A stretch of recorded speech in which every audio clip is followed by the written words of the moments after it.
I would introduce you a little bit. So this is the format of the presentation, to talk a little bit about the MDG and SDG processes that are taking place. That is the Millennium Development Goals and the Sustainable Development Goals that right now the world is discussing. We'll talk a little bit about how that exercise is taking place and some of the key goals, targets that have already been discussed. Then I will give you a bit of a synthesis on what lots of the proposers are saying should be the energy directives for the post-2015 development agenda. The current MDG debate was actually, the goals were developed in a bit of a political vacuum. There was very little dialogue. There was a series of conferences where high-level people came together and they decided that these would be the goals. And the goals took very much from a human development paradigm. So they looked very much at poverty, and so economic and social issues related to poverty. Environment was kind of stuck in, but really the focus was much more on the socio-economic aspects. And also it was only aimed at developing countries, with the main source of financing support from other countries coming through overseas development assistance. Now, what the world is saying will be different, or the world is trying to do differently this time, is that they've actually done a process where there has been a huge amount of consultation that has happened around the world. The consultation started in 2012, and they will go actually till September 2014. And they've done different interventions in different countries, different forums to get stakeholder inputs. The goals and targets are still very much focused on poverty eradication, but they are seeing that poverty eradication itself, without addressing things like equity, human rights, sustainable development, is really not going to get us where we want to get to. So there is much more dialogue about these issues in the current debates. And also they aim to have an universal goal. So they are not talking only about developing countries, they are talking about the entire world, and they're talking about goals that work in different ways for different countries. Last time it was the same target, same goals. Countries just had to increase a particular percentage. This time they're trying to call them universal but differentiated goals, which means that countries also then have a little bit of flexibility to decide what levels they would like to go to. But the goals are targeted at developing, middle income, everybody. And also the types of financing are looking much more at combining overseas development assistance with domestic development assistance, domestic resources, as well as much more creative partnerships. The previous one actually stuck very much in the development sector among traditional development practitioners, and this one is trying to open it out much more to private sector, to a greater variety of public and civil society institutions. So that is how the new debates are kind of set in the larger thinking about how the goals should look. And the process of developing new goals is actually happening in a parallel system. There are two processes that are taking place. The process one is coming very much from the Millennium Development Goals summits. So once they put the MDGs into place, they had reviews over time. And the one in 2010 requested that the UN actually initiate a process on what the next development goals should look like beyond 2015. And in 2012, the Rio Plus 20, which is the big Sustainable Development Conference, took place. And at that conference, they initiated a process to develop what they wanted as Sustainable Development Goals. So both done by the UN, but both decided that they must have goals beyond 2015. And two processes are taking place simultaneously.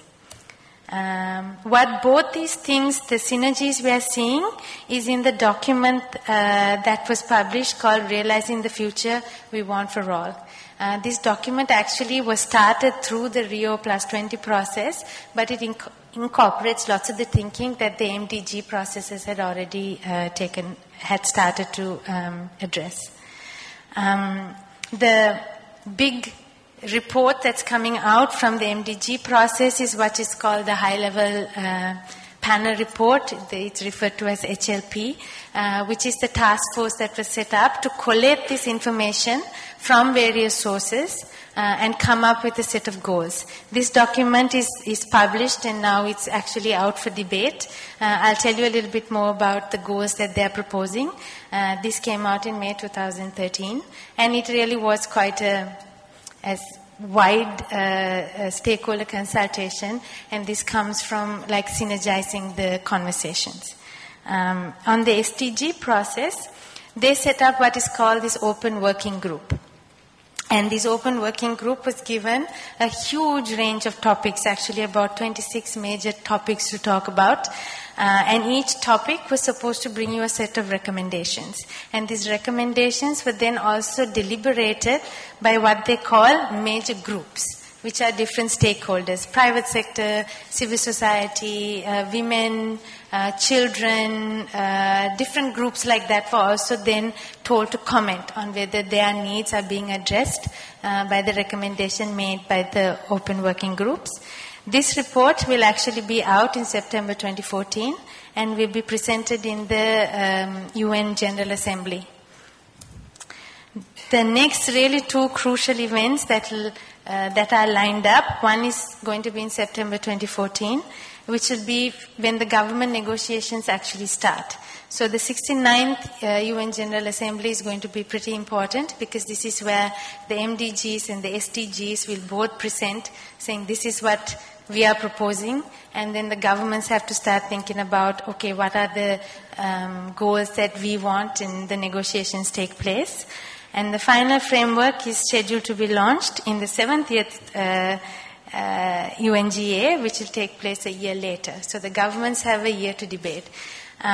So right now is a very crucial time, because there has been really a lot of debate and a lot of literature, information out there about the different goals. And now it's time actually for countries to decide, what does this mean for us? And what does it mean when Sri Lanka goes to these forums and decides these are the things that we are going to agree to, or these are the things that make sense to us? So we are interested in this topic from actually two levels, in terms of trying to see if we can generate a dialogue so that people here are more aware that this process is happening and what this process might mean to us, and also to try and see how these global dialogues, global goals and indicators can be practically implemented in a country like Sri Lanka. So that is the intention also, that we wanted to do this event together with Energy Forum, because Energy Forum is looking at it much more from a Sri Lankan pragmatic, how do we put in sustainable goals, and it is good to reflect on what the international community is also saying is probably going to be the framework within which we would need to operate. Okay, so the proposed MDGs, they have what they call 5 big transformative shifts. They believe this is what is going to make it different from the ones before. They have a concept that it should leave no one behind. That the previous one, actually, although it reduced poverty, there was also a lot of criticism that it really didn't address absolute poverty, that it didn't address issues of inequity, inequalities. So this time the larger frame says that no one should be left behind. They have agreed that the environment goals, the environment sector was neglected in the previous one, and that they no longer can do that, and that the goals should be one that is about sustainable development, that is about merging the economic, social, socio-political and the environmental goals together. They talk about transformative economies, they talk about more innovative jobs, inclusive growth, again talking more from an equity point of view rather than a growth for growth's sake point of view.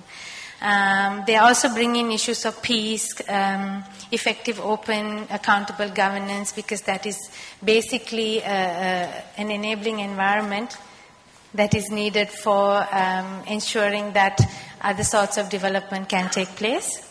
And they believe that partnerships much more diverse, innovative partnerships are necessary to make this work. Partnerships, again, was one of the ones that didn't do too well in the previous MDGs. So there are lots more creative thinking on how there could be more beneficial partnerships. These are what the goals look like. I hope you can read it. I'm sorry they're quite small, but the diagram should also give you some indication of what they're looking at. So the poverty goals, there is a empower women goal, education, health, different issues. So at the moment there are 12 in place, and securing sustainable energy is one of the proposed goals that the high-level panel is proposing as goals. So this is what is out there now, and this is one of the 12 issues. These are the issues that will actually be deliberated from now till September 2014. Parallelly, like I said, the Sustainable Development Goals are also trying to come up with their own set of goals. The guiding principle behind these, they have taken a different view. They come at it from the point that it should be related, correlated to other types of conventions, other agendas that have already been put in place. So they are not saying that this should supersede it. So they are also intending this to be something that will be proposed into the MDG so that the world can have one goal. And so they ask for consistencies with international law, build upon commitments already made. They're coming at this very much from climate change, biodiversity perspectives. Other summits, already people have made commitments, actually more mandatory commitments than this one. So they're saying that that thinking should also be part of how the goals are developed. And it should be coherent and not divert from what the MDGs are proposing. This is very unwieldy, but unfortunately the SDGs have gone at it from 26 different themes. Themes that address issues like forests, oceans, seas, so much, much more from an environmental perspective, and coming at nearly everyone with that sustainable platform. So if you read through the outcome documents, you will see that everything is trying to address the 3 pillars of sustainability. I have highlighted in red the 3 that are coming out, which has a relevance to the energy sector. There is one goal on energy. There is one on climate, but the climate one also focuses a lot on energy issues. And the SDGs is having a much larger conversation about transport, which the MDGs is not. Okay, in terms of energy goals. So what we did was we looked at some of the main reports that are proposing different solutions. The high-level panel report, the SDG report, which I've already talked about. There's another one led by Jeffrey Sachs, which is called the Sustainable Development Solutions Network. And they have proposed Sustainable Development Goals, the Global Compact, which is also a UN private sector initiative, have proposed goals that they believe are more suited to the private sector. The Energy for All actually set up their goals in 2012, because this is the decade of Energy for All. And there's also the UNNGLS is a non-governmental, so this was a consultative process within the civil society. What you will see is that in all of these there's a common trend when it comes to energy.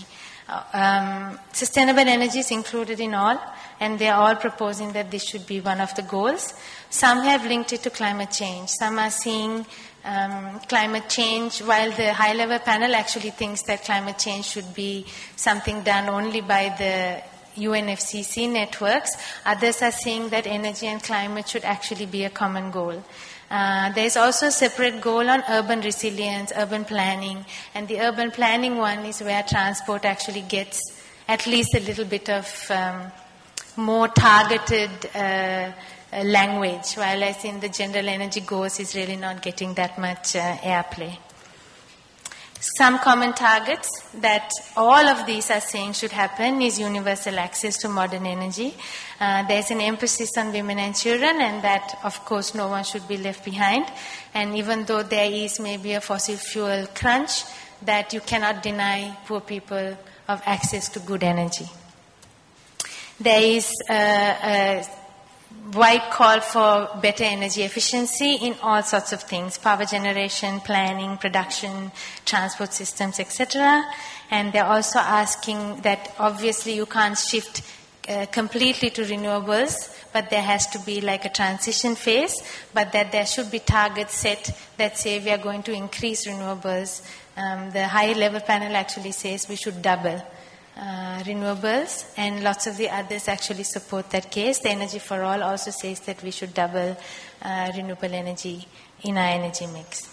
So those are some of the common targets that are there. These are some of the other issues, the recommendations that the reports make.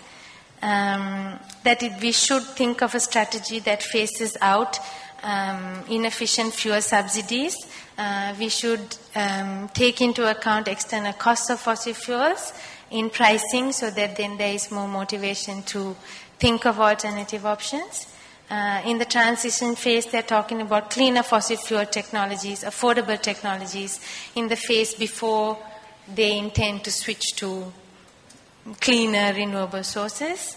They say include incentives for energy efficiency and remove disincentives that reduce energy efficiency. And also to promote indigenous systems, local R&D, not only wait for technology and equipment to be transferred from other places. The STNS actually specifically talks about low carbon, low emission systems and new low carbon technologies. They talk about this concept of decarbonizing, which is trying to reduce greenhouse gases in any type of production system that is done.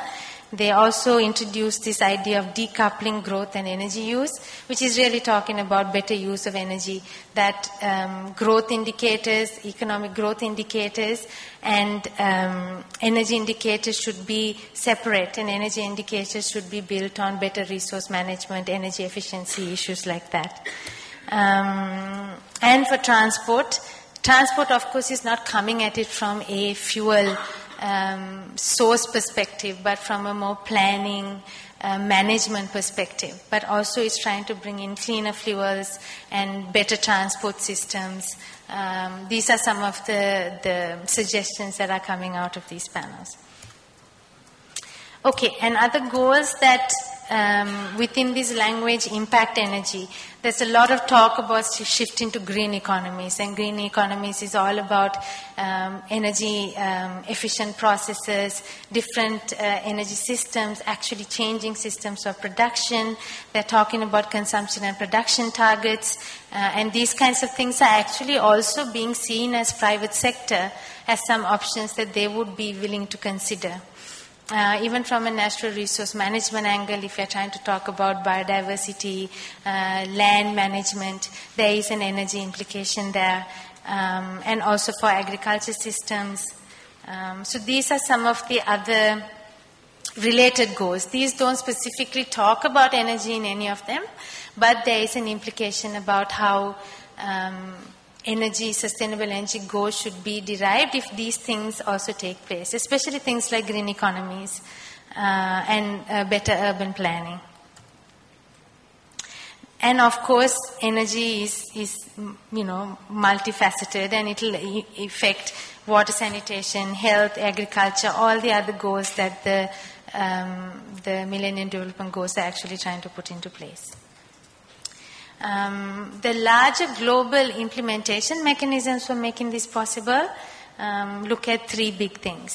One is technology. Technology is seen as the way forward. Technology is going to give us all our solutions. They are very focused on technology transfer, which is something that is being debated by the South, saying, is that really it, or should we have things that also develop our own technologies, that develop our own R&D? Financing, there is a big shift from giving ODA. ODA is going to be much more for least developed countries. So countries like Sri Lanka really need to think about how do you mobilize domestic resources if these kinds of things are put into place post-2015. And one of the other ways of mobilizing resources is seen as very strategic partnerships. The enabling environment, two things that are being stressed is that the infrastructure needs to be developed. So if energy options need to be changed, then the right infrastructure also have to be there. And of course that government support these kinds of interventions. Okay, that is it from me. So that is in a nutshell what the process is talking about. And why it's important to us is that at a global level they're setting up, implementation strategies that work at a particular level. So I hope that today we are able to see whether we can work towards these goals and what would it take for Sri Lanka to actually practically implement some of these options that are being talked about. Thank you.